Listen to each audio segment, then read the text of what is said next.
Tingnan nito mga idol, oh. Dito ata nagsimula, nakilala si Idol Efren Bata-Reyes. Binansagan na The Magician. Sa larong to, parang 1990. Ay, bata pa si Jajak mga idol, oh.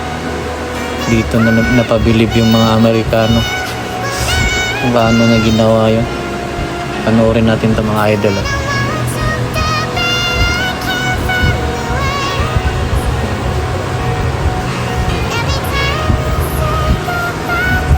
Nakakabilib sa kanya kasi simple pa rin. Kahit sobrang galing niya, humble pa rin siya.